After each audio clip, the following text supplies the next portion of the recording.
नमस्कार, मी रुशाली यादव सारंग आणि आता आपण बातम्या विस्ताराने पाहणार आहोत। बुलेटिनच्या सुरुवातीला महत्त्वाची बातमी। अंतरवाली सराठीमधून भगवा वादळ मुंबईच्या दिशेने निघालेला आहे। मनोज जरांगेंच्या पायी मोर्चाला सुरुवात झाली आहे। मोठ्या संख्येने मराठा समाज एकवटलेला आहे। आमदार बच्चू कडू सुद्धा जरांगेंच्या आंदोलनामध्ये सहभागी होणार आहे। 26 जानेवारीला जरांगेंचा पायी मोर्चा हा मुंबईमध्ये धडकणार आहे। या मोर्चामध्ये लाखोंच्या संख्येने मराठा बांधवांनी सहभागी व्हावं असं आवाहन मनोज जरांगे पाटील यांनी केलेलं आहे। मनोज जरांगे अंतरवाली सराठीमधून आता मुंबईच्या दिशेने रवाना झालेले आहेत आणि मोठ्या संख्येने मराठा बांधवांची या ठिकाणी उपस्थिती आहे। भगवे झेंडे हातामध्ये घेऊन जय शिवराय आणि जय श्रीरामच्या घोषणाबाजी जी आहे ती मराठा बांधवांकडून केली जाते आणि हा मोर्चा जो आहे तो आता पुढे निघालेला आहे। जरांगेंचा पायी मोर्चा निघालेला आहे। जोपर्यंत आरक्षण मिळत नाही तोपर्यंत आपण मुंबईमध्ये ठाम मांडून बसणार, उपोषणावर आपण कायम आहोत असं मनोज जरांगे पाटील यांनी सातत्याने सांगितलेलं आहे। आजच्या दिवसाची तयारी ही गेल्या काही दिवसांपासून महिन्यांपासून जी आहे ती सुरू होती। त्यांनी एक निर्धार व्यक्त केलेला होता की जर आरक्षण मिळालं नाही तर थेट मुंबईला जाऊन आपण आरक्षण घेणार आणि आपण आपल्या भूमिकेवर ठाम आहोत। मोर्चा जो आहे, पायी मोर्चा जो आहे तो आता निघालेला आहे। जरांगे पाटलांकडून हे सांगण्यात आलेलं आहे। मनोज जरांगेंच्या मागण्या काय आहेत तर मराठा समाजाला ओबीसीतून आरक्षण द्या ही पहिली प्रमुख मागणी। 54 लाख कुणबी नोंदी सापडलेल्या आहेत, सर्वांना तत्काळ प्रमाणपत्र द्यावं ही दुसरी मागणी। नोंदी सापडलेल्यांच्या नातेवाईकांना प्रमाणपत्र द्या। नोंदी सापडलेल्यांच्या सगळे सोयऱ्यांना प्रमाणपत्र देण्यासाठी कायदा करा। मराठा आंदोलकांवरील गुन्हे हे तत्काळ मागे घ्या। तर या प्रमुख मागण्या आहेत मनोज जरांगे पाटलांच्या। सगळे सोयरे या शब्दावरून आणि तत्काळ आरक्षण मिळावं या मागणीसाठी मनोज जरांगे पाटील हे सातत्याने आग्रही आहेत। आतापर्यंत सरकारला आपण 7 महिन्याचा वेळ दिलेला आहे। चर्चा करायला आम्ही तयार आहोत, मात्र आता आरक्षण घेतल्याशिवाय आपण आपल्या घरी परतणार नाही अशी भूमिका मनोज जरांगे पाटील यांनी घेतलेली आहे। आमरण उपोषण जे आहे ते आजपासूनच सुरू करायचं की मुंबईमध्ये गेल्यावर सुरू ठेवायचं हे आपण आपल्या समाज बांधवांना विचारून या संदर्भातला निर्णय घेऊ असं मनोज जरांगे पाटील यांनी आज सकाळी जे माध्यमांशी बोलत असताना सांगितलेलं आहे। मनोज जरांगे अंतरवाली सराठीमधून आता निघालेले आहेत। पायी मोर्चाला सुरुवात झालेली आहे।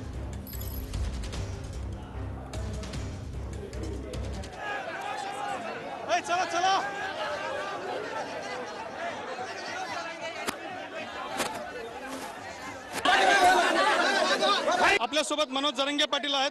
पाटील, एक मोठा माहोल, लाखो लोक तुमचे समर्थक तुमच्या सोबत आहेत आणि तुम्ही चालताय काय ठरल्याप्रमाणे झालं याच्याबद्दल मला माझ्या जातीचा गर्व वाटायला लागला की मी ठराविक लोकच बोलवले होते की आपण काही निवेदनात टीमा पाडू, काही तुकड्या पाडू, आपण हे होऊ देऊ। इथं जर तुम्ही गर्दी केली तर निवेदन कोलमडून सगळं निवेदन कोलमडू देऊ नका आणि मला निवेदन पहिल्या दिवशी करू द्या। नसता बोलवायचेच असते तर नुसतं गोदा पटेलला 123 गावातले 5-10 लाख लोक इथे बोलवले असतील एका याच्यामध्ये, परंतु मला ते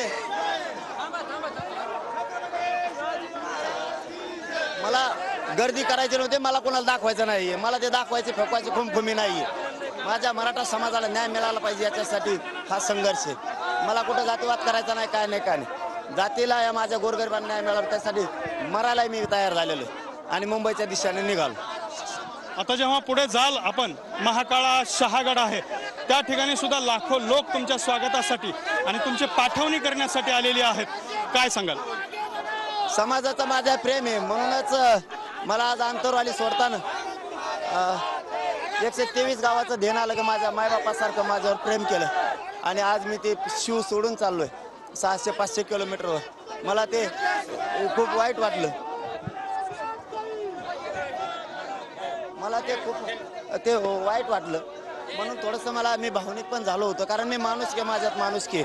आता फक्त सरकारला एकच सांगणं आहे की मुख्यमंत्री शिंदे साहेबांना याच्यात मनातून लक्ष घालावं आणि फडणवीस साहेबांना सुद्धा मनातून लक्ष घालावं, कारण मुंबईच्या गल्ली गल्लीत मराठा आणि मराठाच दिसणार तुम्हाला 26 तारखेला। आता जरी कमी दिसले तरी तुम्हाला 26 तारखेला 3 करोडचाही आकडा पार केलेला दिसेल आणि जगानं अशी एकजूट बघितली नसेल।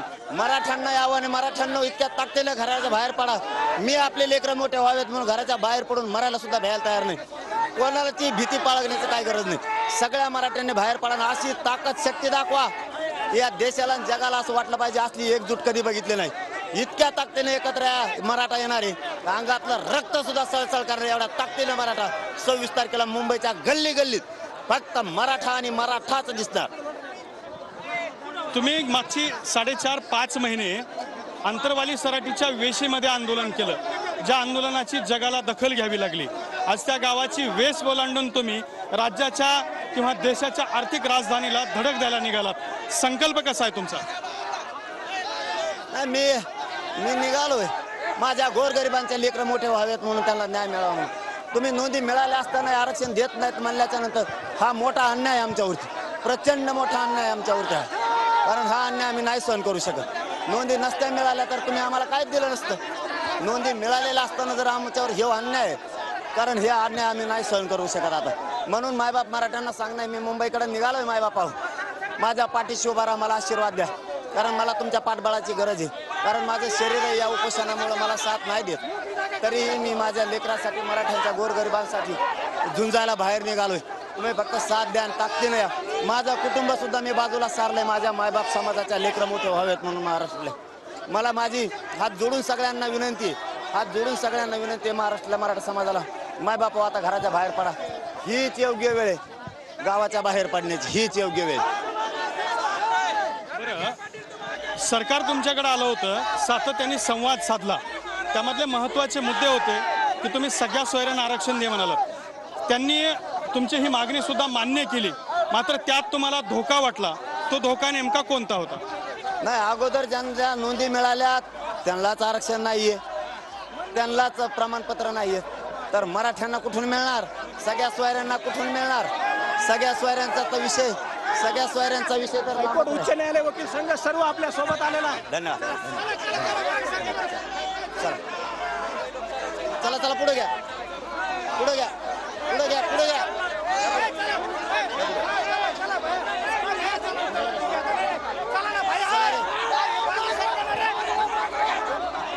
तर अशा पद्धतीने मनोज जरांगे पाटील हे वाडीगोद्री गावात पोहोचलेले आहेत. वाडीगोद्री गावातही त्यांचं मोठ्या प्रमाणात स्वागत व्हायला लागलेलं आहे. अनेक वेगळा जल्लोष या ठिकाणी पाहायला मिळतो आहे. पाटील, हे वाडीगोद्री गाव आहे, हे मोठं महत्त्वाचं गाव मानलं जातं. त्या गावातही तुमचं या ठिकाणी स्वागत व्हायला लागलंय. नाही, गाव सगळे आमचे आहेत. ओबीसी बांधव, मराठा बांधव, आम्ही सगळे एकत्र आहे. आमच्यात काही भेदभाव नाही. तर मनोज जरांगे पाटील यांनी पुन्हा एकदा असं वक्तव्य केलेलं आहे की ओबीसी आणि आम्ही एकत्र आहोत, आमच्यामध्ये कुठल्याही प्रकारचा वाद नाही, विसंवाद नाही. त्याच्यामुळे खेडोपाडी आपल्या